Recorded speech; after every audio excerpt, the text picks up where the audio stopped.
सर्वभूतेषु शान्तिरूपेण संस्थिता। आज से अब से आन मेरी मैं तुमको ना छूने दूंगी। जान को चाहे चलनी कर दो, मान को ना छूने दूंगी।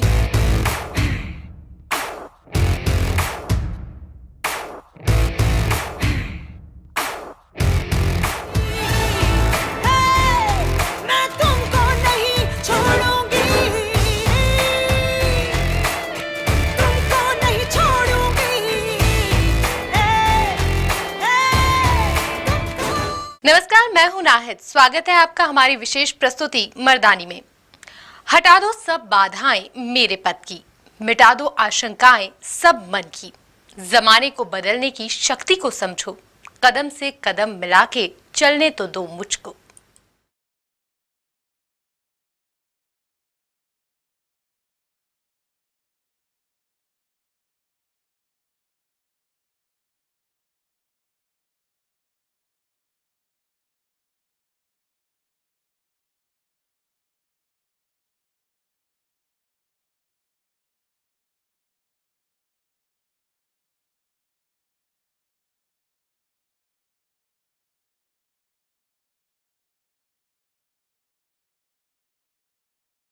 जी हाँ, अब समय कदम ताल का है। महिलाएं बराबरी पर आ खड़ी हुई हैं। घूंघट का पर्दा हटने लगा है। राकेश शर्मा अगर अंतरिक्ष में गए थे तो कल्पना चावला भी, सुनीता विलियम्स भी अंतरिक्ष की सैर करके आई हैं। अब तो हमारे बॉर्डर पर भी हमारी बेटियां पहरा दे रही हैं। यानी अंतर की बात करना बेमानी होगा। कम से कम ऋचा से मिलने के बाद तो बिल्कुल नहीं। तभी तो देश की 100 प्रभावशाली महिलाओं में ऋचा गॉड का नाम शामिल है। हाल ही उन्हें दिल्ली में सम्मानित किया गया है। हमारी आज की इस पेशकश में आइए आपको भी मिलवाते हैं ऋचा गॉड से।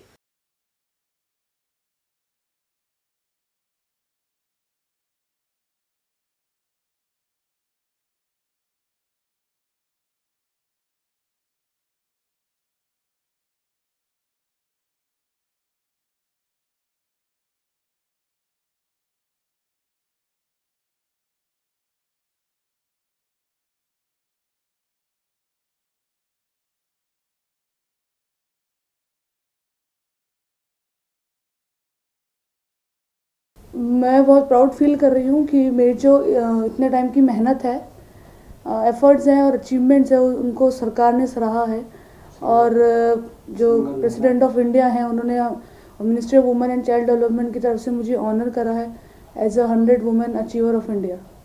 मुझे बहुत इस बात की बहुत खुशी है और प्राउड फील हो रहा है कि मैं 15 साल से मार्शल आर्ट और सेल्फ डिफेंस में हूँ और 35,000 स्टूडेंट्स को ट्रेनिंग दे चुकी हूँ। तो मेरे अचीवमेंट्स को और मेडल्स को और एफर्ट्स को सरकार ने सराहा है और ये इस काबिल समझा कि मुझे 100 वुमेन अचीवर ऑफ इंडिया में सेलेक्ट किया। बढ़ गई है अब तो फिर? बिल्कुल, जिम्मेदारी बढ़ गई है, रिस्पॉन्सिबिलिटी बढ़ गई है कि जिस तेज़ी से हम काम कर रहे थे उसी की ज़्यादा दोगुना स्पीड से अब हम काम करेंगे। हाँ, सरकार की ये ज़रूर मैं ये कहना चाहूँगी कि सरकार हमें सपोर्ट करे इस फील्ड में और हमारा जो भी टाइम से हम काम कर रहे हैं इसमें हमें सपोर्ट करें क्योंकि हमें ट्रेनर्स की ज़रूरत है। भारत सरकार ने उन्हें सम्मान तो दिया, लेकिन हकीकत के तराजू में ऋचा की बराबरी वाला पलड़ा खाली रह गया है। जी हाँ, चाहे राज्य सरकार हो या केंद्र की सरकार, उन्हें कोई हेल्प नहीं मिली है।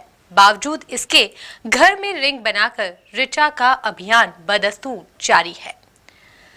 ऋचा का करियर काफी मुश्किलों के दौर में शुरू हुआ, लेकिन मम्मी पापा के सपोर्ट ने उन्हें आज एक नए मुकाम पर ला खड़ा किया है, जहां वे दूसरी लड़कियों के लिए प्रेरणा बन गई हैं। हाँ, हम लोग सेल्फ कर रहे हैं और हर अलग अलग कोचेस से जाके ट्रेनिंग ले रहे हैं और इस चीज़ में पेरेंट्स का हमारा सपोर्ट रहा है, बहुत बड़ा सपोर्ट रहा है। हम जो भी टूर्नामेंट्स में जाते हैं, इंटरनेशनल हो या नेशनल हो, सरकार से पहले तो मैं चाहती हूँ कि खिलाड़ियों को सपोर्ट किया जाए टाइम टू टाइम जो भी हम टूर्नामेंट्स में जाते हैं और proper training facilities, proper coaches हमें अवेलेबल करे जाएँ।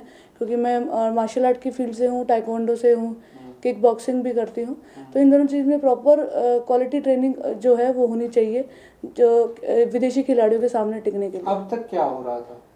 अब तक हम जो ट्रेनिंग कर रहे थे, हम खुद के फंड से जा रहे थे, बाहर जाके राजस्थान के बाहर से जो कोचेज़ हैं दिल्ली बेंगलोर वहाँ जाके सीखते थे और हम खुद ही अपने पॉकेट से कर रहे थे। पर अब हम ये चाहते हैं कि सरकार हमें सपोर्ट करे। यानी कि ऋचा का एक ही मकसद है कि लड़कियां आगे आएं और खुद को साबित करें।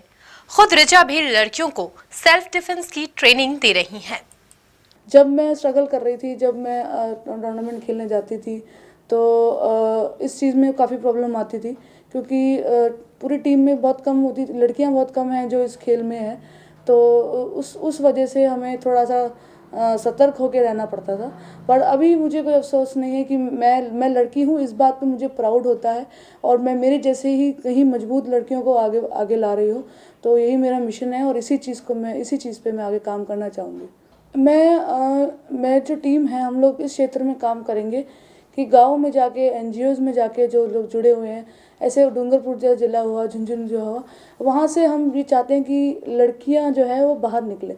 लड़कियाँ अगर सुरक्षित होंगी तो वो ज़रूर बाहर आएंगी, अगर उनमें डर नहीं होगा। सुरक्षित की हम अगर बात करें तो अभी तो वो घूंघट से बाहर ही नहीं निकल हाँ रही जी। हैं, तो फिर वो कैसे, मतलब किस तरीके से इस चीज़ों में हमें पेरेंट्स को अवेयर कराना होगा कि पेरेंट्स अवेयर होएं और अपनी बेटियों को आगे बढ़ने दीजिए, क्योंकि लड़का और लड़की एक समान है। जब घर में कोई बेटा है वो जा सकता है कोचिंग करने, कॉलेज, स्कूल्स, तो लड़कियों को भी कंधे से कंधा मिलाकर उनके साथ आगे बढ़ने का मौका दे, क्योंकि लड़कियां हर क्षेत्र में, स्पोर्ट्स में, हर क्षेत्र में आगे। इरादों की अगर बात करें तो ऋचा की जुबानी ही आपको बताते हैं कि अगर इरादों में जान है तो मंजिल आसानी से मिल जाती है।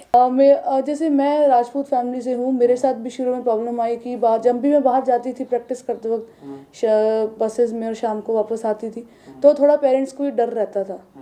तो उस क्षेत्र में मेरा जो लगन था, मेरा जो ज़िद था, मैं इस ज़िद को थामे रही कि मुझे तो अपनी कंट्री के लिए खेलना है और मुझे अपना सपना पूरा करना है। तो मैं उस ज़िद को पकड़ी रही और जैसे ही मेरे अचीवमेंट आए, मेरे मेडल्स आने लगे और मेरी इसी ज़िद को, मेरे पैशन को देखते हुए कि मैं इतनी डेडिकेट होके कर रही हूँ, मेरे पेरेंट्स ने मेरा पूरा सपोर्ट करना शुरू करा। समस्या आती है क्योंकि हम लोग जब ट्रैवल करते हैं राजस्थान से बाहर या जयपुर से बाहर, तो हम कभी कभार मुझे अकेले भी जाना पड़ता है, कभी कभार ग्रुप में जाना पड़ता है। तो शुरू में प्रॉब्लम्स आती थी, तो मेरे फादर हैं वो मेरे साथ जाते थे मेरे टूर्नामेंट्स में, जहाँ भी वो जा सकते हैं, और बाकी जगह हम लोग जो स्टूडेंट्स की टीम होती थी। किस तरीके की समस्याओं को फेस किया आपने? समस्या हमारे ज़्यादातर जो आई है वो फंडिंग की आई है, क्योंकि हम जो भी टूर्नामेंट खेलने जा रहे हैं, हम नेशनल, एक तरह तो नेशनल और इंटरनेशनल जाने की खुशी होती है कि हम इंडिया से खेल रहे हैं, पर एक तरह से वो प्रेशर होता है कि हमें वो फंड्स अरेंज करने हैं और खेलने जाना है। तो इन दो चीज़ों में परफॉर्मेंस का फ़र्क आ जाता है।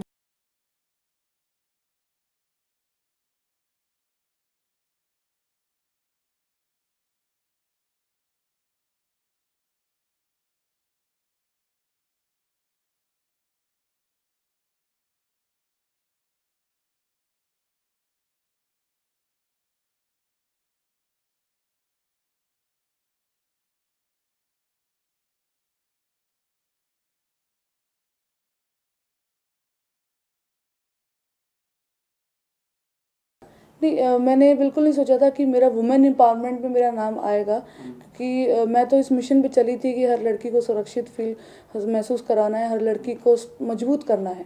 और जब धीरे धीरे चलते चलते सीढ़ी बढ़ती गई आगे से आगे, मेरी वो एक्सपीरियंस बढ़ते गए, और जब मुझे पता चला कि मेरा इस चीज़ के लिए नाम जो है नॉमिनेट हुआ है, तो और मुझे अवार्ड मिलने जा रहा है, तो ये खुशी बहुत बहुत बड़ी खुशी थी मेरे लिए, क्योंकि हज़ारों लाखों लोगों में से मेरी प्रोफाइल आगे, करोड़ों लोगों में से मेरी प्रोफाइल आगे गई है, वहाँ पहुँची है।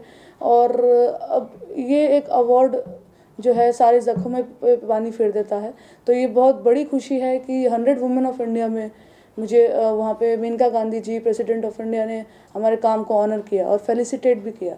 अच्छा, एक मैसेज आजकल की जो लड़कियां हैं उनके लिए कोई मैसेज आपका खास कुछ आप कहना चाहती हो? मैं सभी लड़कियों से यही कहना चाहूँगी कि आप एकदम मजबूत हैं।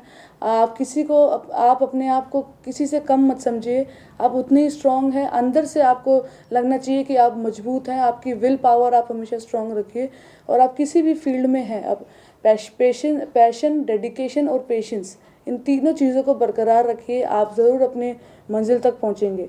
फेलियर्स आते हैं, आप कई बार गिरोगे भी, गिरना बुरी बात नहीं है, गिर कर ना उठना बुरी बात है। तो गिर कर उठिए, आप जैसे ही अपनी मंजिल की तरफ बढ़ेंगे मंजिल भी करीब आती जाएगी। कोई खास मकसद लाइफ का? मैं ओलंपिक्स के लिए खेलना चाहती हूँ, मैं उसी चीज़ के लिए तैयारी कर रही हूँ और देश की वुमेन्स को मैं मजबूत रखना चाहती हूँ। अब ये बातें भुलाने का समय आ गया है और बेटियों को उनका हक देने की बारी है।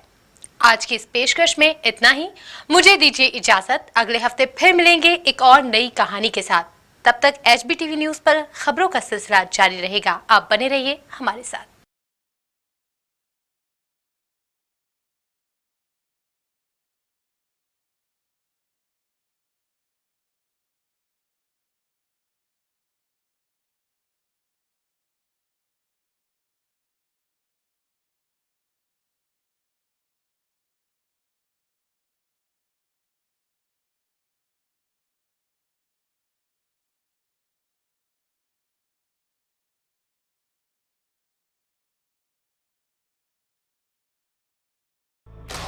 सर्वभूतेषु शान्तिरूपेण संस्थिता। आज से अब से आन मेरी मैं तुमको ना छूने दूंगी। जान को चाहे चलनी कर दो, मान को ना छूने दूंगी।